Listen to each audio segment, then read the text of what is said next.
Okay, so good morning, good afternoon, good evening, wherever you may be watching from.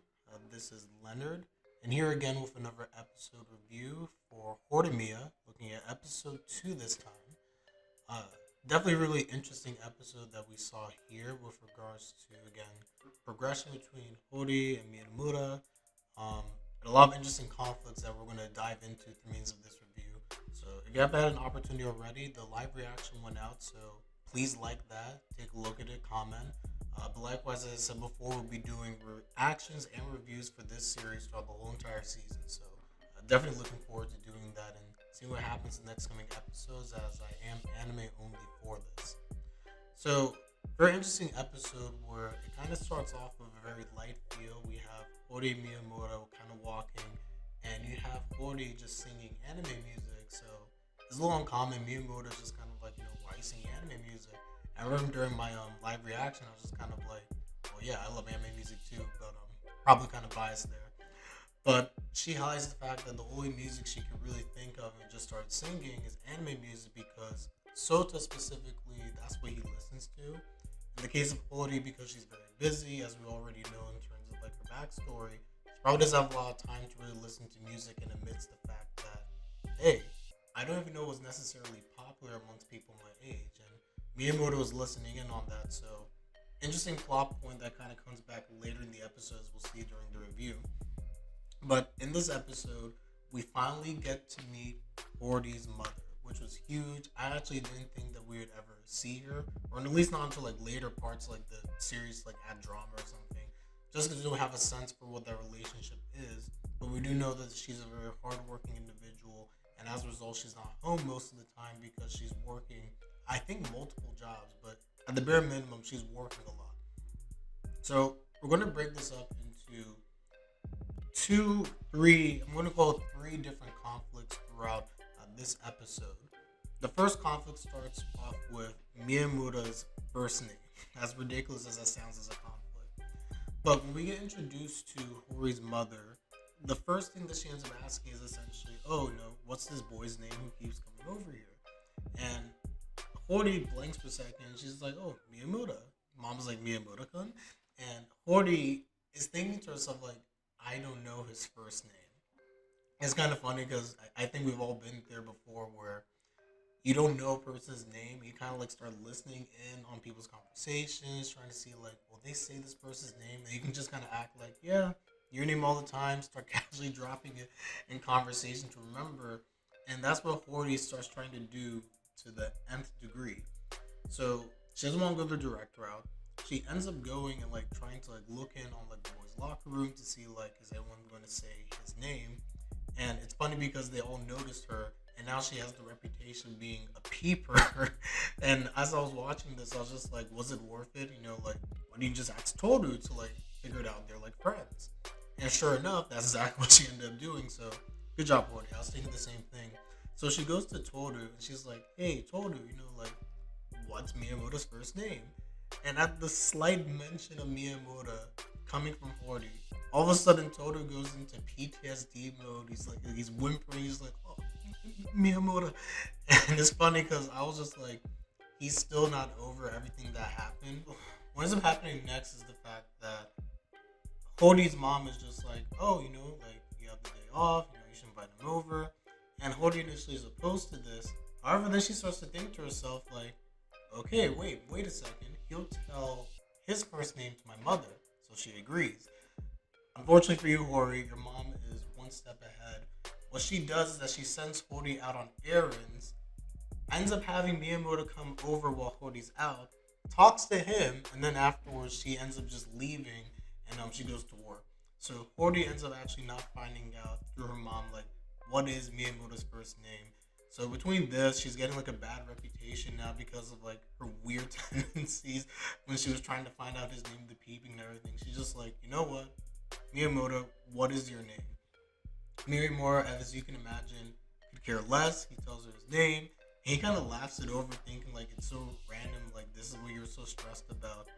And Soda, who I consider now officially the voice of the audience, like anytime Sota says something, I will listen because I'm like, yeah, that's exactly how I feel, and that's how the audience feels.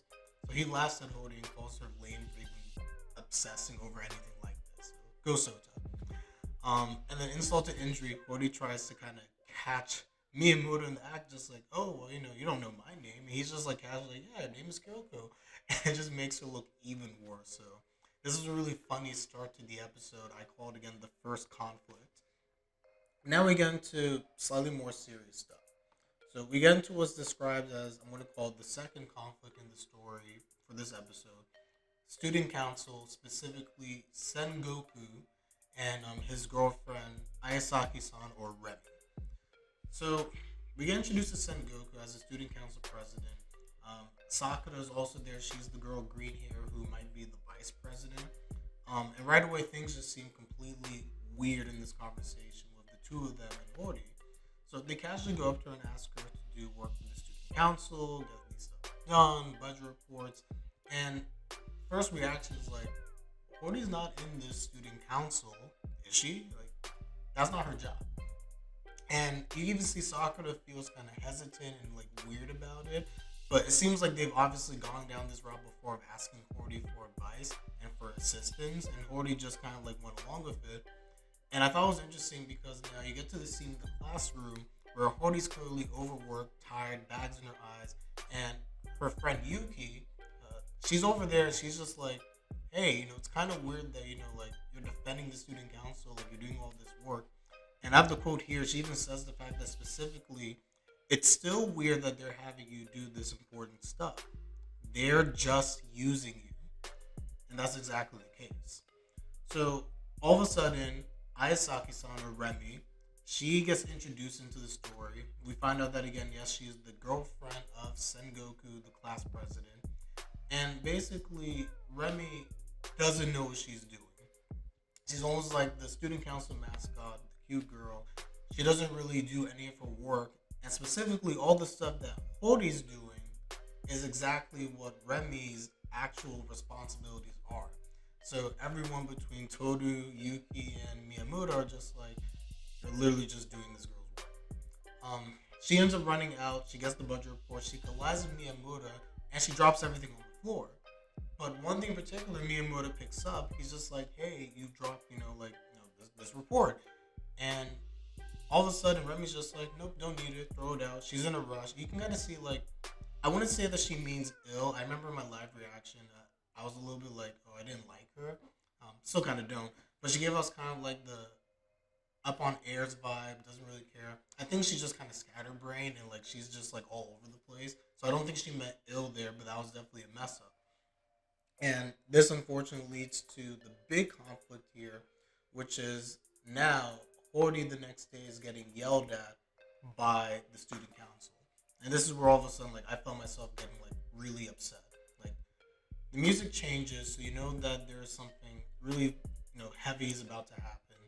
And everyone's whispering. Miyamura comes in, so we're kind of seeing this from his perspective, where it's just like, hey, what's happening? Why is she being yelled at? Sengoku is a jerk.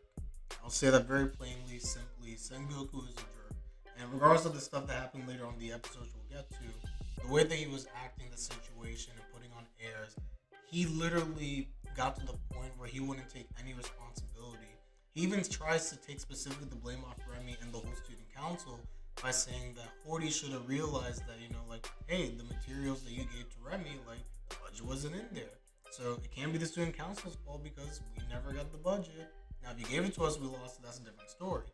And Hori, because she, again, is very defensive of the student council, she doesn't want to cause any trouble. And she was tired. She was fatigued. And she's even thinking, like, no, I gave it to them, but I don't really remember. That's important. So they start forcing Hori to try and publicly apologize. They just want an apology. And again, everyone in the crowd is just like whispering now also like, oh, like, how did she do this? Like, oh, she messed up. Oh, all they want is an apology. And you can see that our cast of characters now, like Hori's friends, are getting visibly angry. Yuki's just like, like, this is wrong. Like, I saw her do it and everything like that. And it's not her responsibility. Toto's literally ready to, like, go and fight these people and gets, like, held back. And I'm, like, yelling at this point. I'm just like, don't hold him back. Sure enough, Miyamura comes in. And he's just like, Toru, hold my bag, hold my glasses, and see how Chad is about to work. Miyamoto goes up and he comforts Hori. And it's nice because he puts his pretty much hand on her shoulder. It's like, don't say anything. Because afterwards we get some inner monologue from Hori, the fact that she was probably about to cry in this situation and just apologize. And she felt awful about everything that was happening. But Miyamura puts a stop to ridiculousness again. He walks up to Sengoku, pulls him by the tie, and just like, boom, massive headbutt. And it's just like, no, no more of this. So he ends up pulling up the budget report. He's just like, hey, Remy, she dropped it, first and foremost. And then all of a sudden, everyone's just like, oh, that's what happened. They just kind of like let it go. Because Remy basically realizes that was her fault. And credit to her, she's not the type where she's going to like make excuses and stuff. She pretty much just starts like crying and just like, yeah, it was me and I messed up. And everyone's just like, okay, fine, whatever. They bow, they apologize. I wish more would have been done because they made such a big uproar about the whole entire thing, and then just a simple apology. And even like the students are just like, oh, like what even happened? That was like so weird. And it's like, okay, fine, I guess like we're moving on. So I don't know. The whole thing frustrated me in general. I did not like the way the student council that they're using Hori, and then they had the nerve to like actually like be upset with her, yell at her, demean her in like a public space like the school. I thought that was unacceptable. That was ridiculous. Don't condone that. That's awful. So that was a pet peeve for me. That kind of like spoiled my mood for like most of the episode. We get the plot twist at the end. The fact that the reason Hori even does all the dirty work of the student council is because she was actually a bully. She bullied Sengoku their entire life, doing just like ridiculousness. And Sengoku even tries to like approach her like before they go to high school, just like, this has to stop.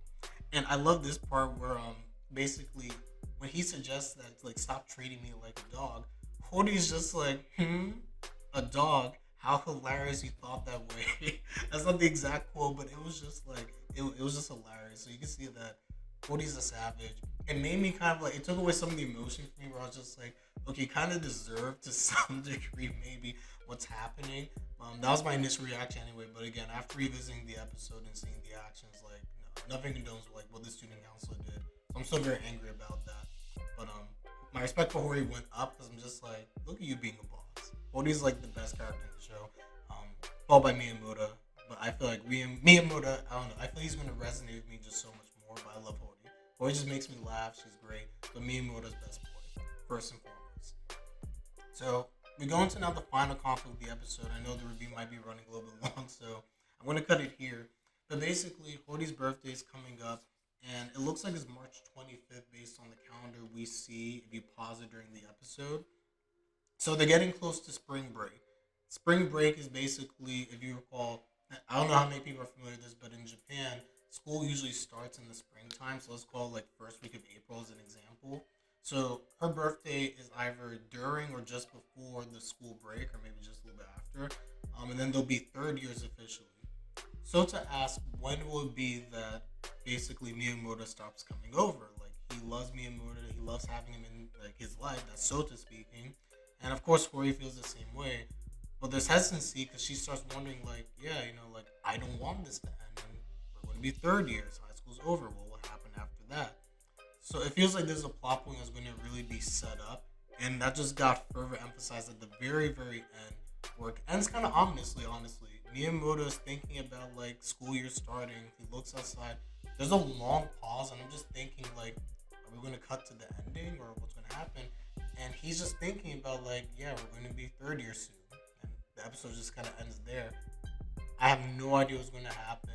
I'm, like, spinning theories in my head. But I'm assuming that there's probably going to be conflict either during the third year, or specifically with regards to what they're going to do after high school. What's their life going to be like? What are their aspirations? We can assume that maybe Hori's the type to go to college, he gets good grades, everything like that. Miyamoto doesn't really care much about school. He may have other aspirations, and they might be wondering, like, where's life going to take them? Where's this relationship that's not a relationship but is a relationship? Where's it going to be going? So, all in all, a lot of very interesting things in this episode of Horimiya. Again, I have like this weird thing in my chest where I'm like, I feel drama is inbound, is coming. I don't need the drama. I'm here for the drama, but it hurts me. So we'll see what happens. But yeah, I'm really looking forward to seeing episode 3. So let me know again your thoughts on the episode in the comment section below. Again, please leave a like. Again, I do reactions and also reviews for this series, so just let me know again how you feel about it. Give honest feedback, always appreciated, especially as I struggle with like my mic and all these other things. But yeah, looking forward to the next episode, and I'll talk to everybody soon. Take care. Leonard out.